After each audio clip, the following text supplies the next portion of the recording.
नमस्कार, आप देख रहे हैं देश धर्म न्यूज 24। मुरादाबाद के बिलारी में शहीदों की याद में मनाया गया शहादत दिवस। युवाओं द्वारा निकाली गई बाइक रैली। पुलिस मुरादाबाद के बिलारी नगर में आइडिया क्लब ग्राउंड निकट सरकारी अस्पताल से आज बाइक रैली का आयोजन किया गया। इसमें काफी बड़ी मात्रा में युवाओं ने भाग लिया। युवाओं का कहना है कि आज शहादत दिवस को हर साल की तरह इस वर्ष भी बाइक रैली के माध्यम से बिलारी नगर से जिला संभल के गांव अकरौली तक निकाला गया, जिसमें क्षेत्र से युवागण उपस्थित रहे। साथ ही तिरंगा यात्रा का भी रूप दिया गया है। मोटरसाइकिल तिरंगा यात्रा को हरी झंडी दिखाने के लिए जिला रामपुर से आए युवा कबड्डी खिलाड़ी सुनील यादव, सैफनी से आए विकास जोशी ने हरी झंडी दिखाकर बाइक रैली को करौली शहीद पार्क की तरफ रवाना किया। युवाओं के हाथ में सरदार भगत सिंह एवं सुखदेव राजगुरु के होर्डिंग और तिरंगा झंडा भी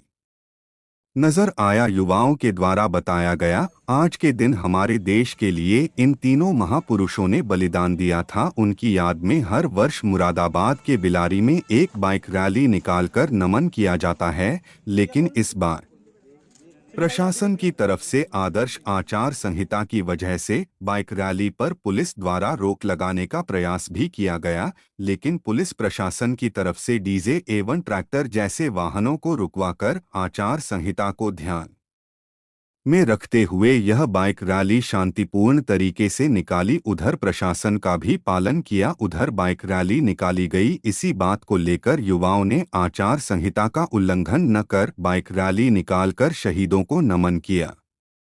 रास्ते में जाते समय मुरादाबाद संभल बॉर्डर पर तिरंगा यात्रा को पुलिस प्रशासन द्वारा फिर रोकने का प्रयास किया, लेकिन क्रांतिकारी साथी अंकित यादव, राज यादव, विकास जोशी आदि क्रांतिकारी साथियों ने पूर्ण शांति रूप से बॉर्डर से भी तिरंगा यात्रा को शांतिपूर्ण सरदार भगत सिंह पार्क अकरौली तक ले जाया गया और वहां पहुंचकर सरदार भगत सिंह को फूल माला पहनाकर उनको नमन किया। बिलारी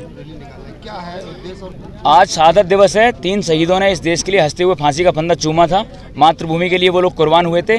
भारतीय परिवार संगठन हर साल बिलारी से पारंपरिक तरीके से यहाँ पे एक सभा करता है, उसके बाद एक तिरंगा यात्रा का आयोजन करता है शहीद भगत सिंह पार्क अकरौली तक। इस बार भी हम वो कर रहे थे। हमने पहली साल परमिशन ली थी सरकार से, उसके बाद हमने सिर्फ सूचनाएँ दी थी। 2019 में भी चुनाव था, तब भी हमने सिर्फ इन्फॉर्मेशन ही दी थी, लेकिन इस बार भी इन्फॉर्मेशन दे दी थी 15 दिन पहले। एसडीएम साहब को दे दी थी। एसडीएम साहब बोली कि उन्होंने उनको भेज दिया है आगे वो सीओ साहब को और उनको कि वो जांच कर लेंगे इस बात की कि भाई ये करते हैं नहीं करते हैं, क्योंकि वो नहीं आई, उनको पुराना पता नहीं था। उसके बाद हमने अपने साथी को थाने में भेजा, वहाँ भी एप्लीकेशन दिलवा दी, लेकिन अभी प्रशासन के लोग शायद उनको सूचनाएं नहीं है या फिर वो नहीं करना चाहते। वो कह रहे हैं कि आपको परमिशन नहीं है, आप साउंड के साथ नहीं निकाल सकते हो, आप आचार संहिता में इकट्ठे नहीं हो सकते हो। हमने उनसे कहा कि ये कोई पॉलिटिकल मसला नहीं है, हम शहीदों को श्रद्धांजलि अर्पित करने आए जिनकी वजह से देश आज़ाद है, जिनकी वजह से लोकतंत्र आज जिंदा है और जिसकी वजह से आप भी अपनी ड्यूटी पे काम कर रहे हो। हम रैली में हर साल 1000 से 500 लोग, कई बार 200 लोग, मैं अगर इधर होता हूँ तो 2000 भी लोग करते हैं। लेकिन दिक्कत यह है कि इस बार भारत सरकार ने एक ऐसा कानून बनाया था जिसके लिए मुझे ज़्यादा मेहनत करनी पड़ी। जो पब्लिक सेफ्टी बिल और ट्रेड यूनियन डिस्प्यूट बिल, इन 2 बिलों के खिलाफ भगत सिंह ने इस देश की असेंबली में बम फोड़ा था।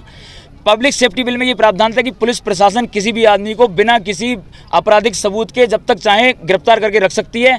अब सीआरपीसी में अमेंडमेंट करने के बाद 15 दिन की जो बिना सबूत के आदमी को गिरफ्तार करने के रखने की थी, उसको 90 दिन कर दिया है।